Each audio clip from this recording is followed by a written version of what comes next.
Hola, buenos días. Muchas gracias por esta invitación a compartir en este aniversario, en este cumpleaños feliz de Espaja. Y vamos a hablar, o estamos convocados aquí para hablar sobre desinformación en Venezuela y analizar un poco si Venezuela es un caso excepcional en desinformación.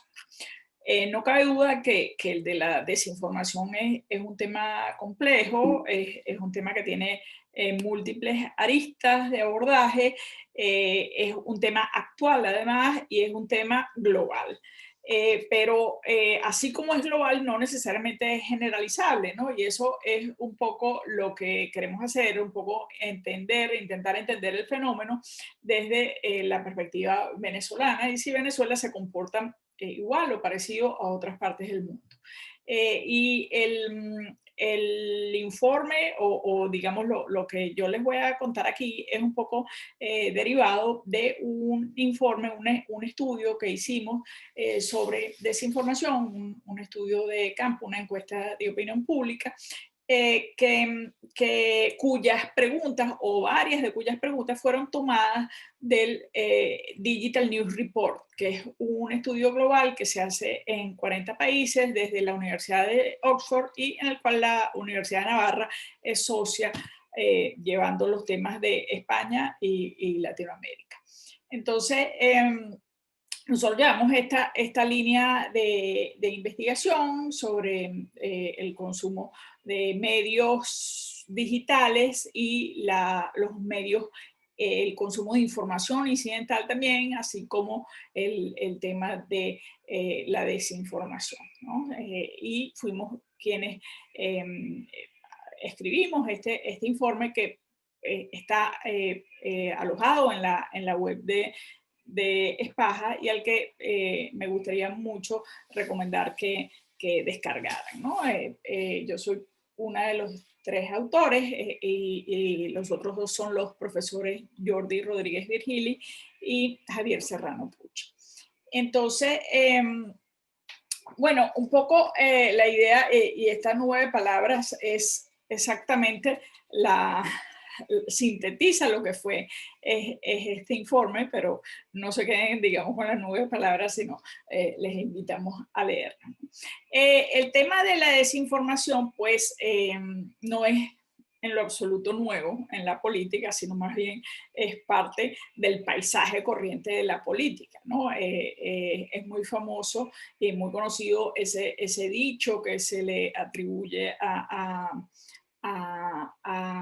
Hiram Johnson, que es la primera víctima de la guerra es siempre la verdad, ¿no? Y es un, una,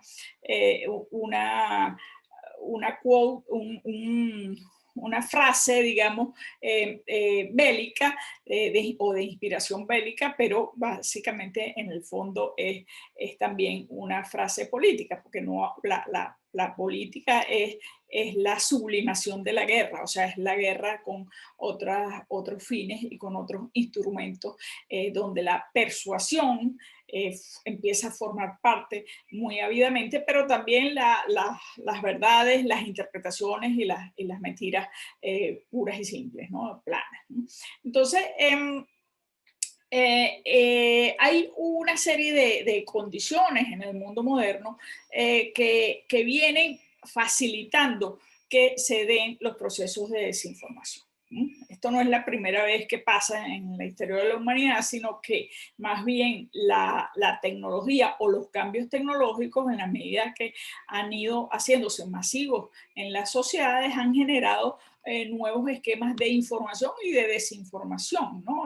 Y cambia además la escala, cambia el alcance, pero también cambia la velocidad con que se pueden dar procesos de información y de desinformación, ¿no? En ese sentido, pues la invención de la imprenta de Gutenberg fue un punto de inflexión que hizo posible que la información se hiciera, adquiriera una dinámica mucho más veloz, equivalente si acaso a lo que pasó en los 60 con la masificación de la televisión o lo que pasó ya empezando el siglo XXI con la masificación de las redes sociales, ¿no?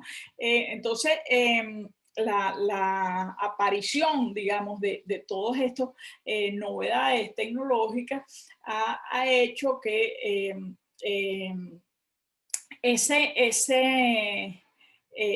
esa desinformación que hasta hace muy poco era simplemente considerada sinónimo de falta de información, debida a escaso interés de los ciudadanos en los asuntos públicos. Ahora el término desinformación cada vez es más sinónimo de los esfuerzos determinados de ciertos agentes por desinformar con mentiras, desinformar con medias verdades, a veces intoxicando, saturando la información, lo que se ha venido llamando infodemia también. Pero básicamente lo que ha cambiado aquí y cambiaron las redes sociales y la masificación de las redes sociales es que es la viralidad, o sea, la capacidad de que estas mentiras o medias verdades se esparzan como se esparce un virus, ¿no? O sea, que se esparzan con gran masividad, con gran velocidad y con gran alcance, ¿no?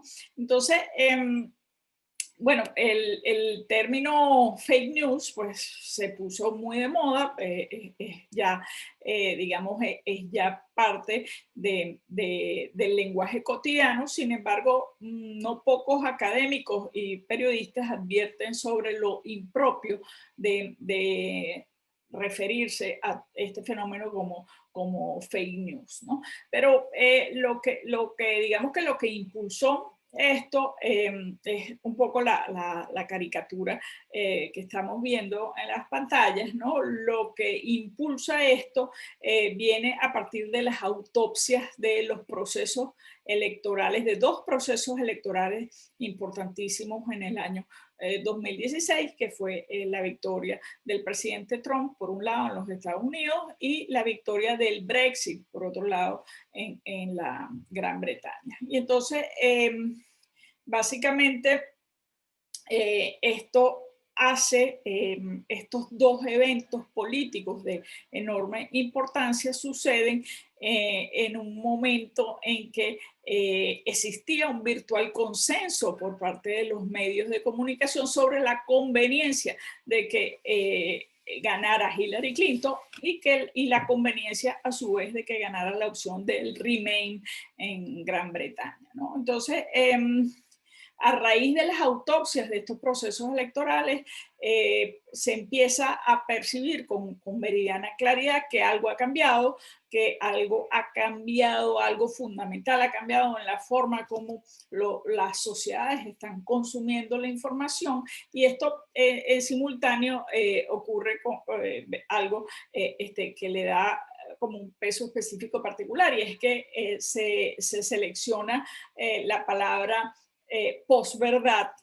El diccionario de Oxford elige la palabra del año 2016 a la posverdad y la palabra del año 2017 a las fake news, ¿no? Entonces, tanto posverdad como fake news están íntimamente ligados, y nosotros lo hemos englobado aquí más como desinformación, porque y en realidad, aunque los procesos han estado en su diagnóstico y en su análisis muy ligados al presidente Trump o al Brexit, no se trata de una cuestión coyuntural o que esté ligado a ese personaje o a ese proceso en particular, sino se trata de un problema global de hondo calado y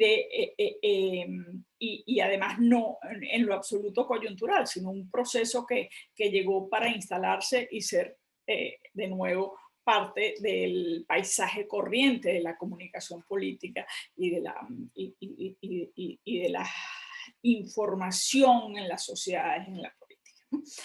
Entremos en materia con lo que nosotros encontramos en esa encuesta nacional de opinión que se hizo en Venezuela, le hicimos en enero, a finales de enero, antes de que la pandemia se hiciera dueña de nuestras vidas, ¿no? Fue una entrevista amplia de 1.200 entrevistas a nivel nacional con cobertura rural y urbana y una telefónica por celulares, ¿no? Y allí encontramos, bueno, hicimos varios tipos de preguntas, como ya comenté, algunas extraídas del cuestionario Oxford, que nos permitieran justamente comparar lo que estaba pasando en Venezuela con lo que ha venido pasando en otros lugares, ¿no? Pero una de las cosas que nos llamó mucho la atención fue observar que cuando preguntamos sobre las fuentes principales para informarse de las noticias, del acontecer político, la televisión seguía siendo el medio primado. Esto no quiere decir, y casi la mitad de los encuestados reportaban la televisión como fuente principal para su información. Sin embargo, los niveles de tenencia, esto no tiene nada que ver con los niveles de penetración de Internet, que son indudablemente mucho más altos y que en esta encuesta nos dio alrededor del 67%. Es decir, 2 de cada 3 venezolanos tienen acceso a Internet y a redes sociales, pero la fuente principal de información continúa siendo la televisión y la televisión tiene aún hoy un rol muy importante. Una de cada 3 personas manifiesta que se informa principalmente de las noticias a través de formatos digitales, lo cual no es nada subestimable tampoco, ¿no? Pero luego hicimos algunas preguntas sobre qué tan informados están los ciudadanos, qué tipos de desinformación preocupa más, cómo combaten los venezolanos la desinformación y qué tan susceptibles la sociedad venezolana al fenómeno como un todo, ¿no? Y cuando preguntamos qué tanto le preocupan a usted lo que es cierto y lo que es falso en Internet, un poco evocando a la existencia de fake news, encontramos que prácticamente un 60% de los venezolanos, 6 de cada 10, están o o preocupados o medianamente preocupados, ¿no? Esta proporción es mayor, es bastante mayor entre opositores que entre oficialistas. 7 de cada 10 opositores están preocupados por lo que es cierto y lo que es falso en Internet, mientras que solamente el 55% de los oficialistas. Cuando nosotros llevamos esto al fenómeno global, el porcentaje de adultos que dicen que están preocupados acerca de lo que es cierto y lo que es falso en Internet, y compartamos aquí la encuesta que nosotros hicimos en Venezuela con los resultados del estudio global, encontramos que el promedio venezolano es muy parecido al promedio global, o sea, alrededor del 60% en el caso venezolano, mientras que el promedio global es del 56%, ¿no? Sin embargo, para los estándares latinoamericanos no es demasiado alto este 60%, ¿no? Porque ahí vemos, fíjense que tenemos a Brasil en la punta con el 85% de la población preocupada sobre la desinformación y las fake news. Ese número para México es del 68%, para España es del 68%, para Chile es del 67%, para Argentina 62%, es decir, Venezuela está en el rango un poco más bajo de qué tanto te preocupa este fenómeno, ¿no? Luego preguntábamos también qué es lo que más te preocupa, ¿no? O sea, ¿cuál es que te preocupa que la información falsa o engañosa la emita quién? Entonces, en general, cuando vemos los resultados de todos los países, el 40% de la población global está la gente que más le preocupa que emita información falsa o engañosa son los políticos, ¿no? Y eso es un claro primer lugar. Sin embargo, en el caso venezolano, eso no funciona de esta manera. La principal preocupación casi es muy parecido el dato entre los dos, pero la principal preocupación de emisor de información engañosa o falsa son los periodistas. un 30.6% de los venezolanos se preocupan porque la conducta de los periodistas emita información falsa o engañosa, cuando a nivel global eso es solamente del 13%, ¿no? Y luego, pues, en un segundo lugar muy cercano está la preocupación por los políticos de 29.4%. Luego, hay otra cosa que nosotros preguntábamos y que también lo pregunta el estudio global y luego vamos a compararlo con una investigación que estamos haciendo justamente ahora. Cuando vemos estos son el itemizado, pues lo que veíamos antes, ¿no? Las acciones de periodistas o medios de comunicación, conjuntamente con las acciones de políticos o partidos políticos, son los dos fenómenos más preocupantes para los venezolanos, pero hay una diferencia muy importante en cómo lo observan opositores y oficialistas. Básicamente, bueno, las conclusiones a grosso modo es que estamos embebidos en un sistema híbrido, lo cual es una tendencia global. Este sistema híbrido nos permite, como consumidores de noticias, estar consumiendo información a través de distintos canales y saltar de un canal a otro sin mayor complicación, ¿no? Hay distintas respuestas en el caso venezolano a la desinformación en función del autoposicionamiento ideológico. Hay diferencias importantes entre opositores y oficialistas en cuanto a la edad, en cuanto a la residencia rural y urbana, en cuanto al género. Esto, pues, obviamente también nos pasa en otros lugares, ¿no?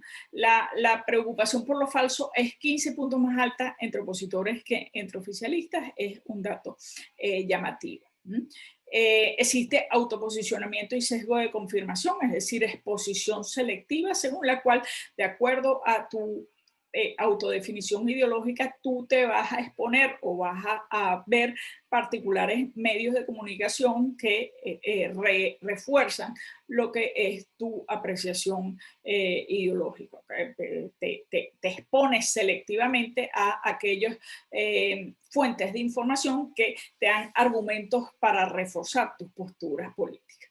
Luego, un dato muy interesante que no hice énfasis al principio, no mostré esa lámina, pero existe una diferencia de 25 puntos entre el uso cotidiano de WhatsApp entre opositores y oficialistas, ¿no? Es un dato muy llamativo.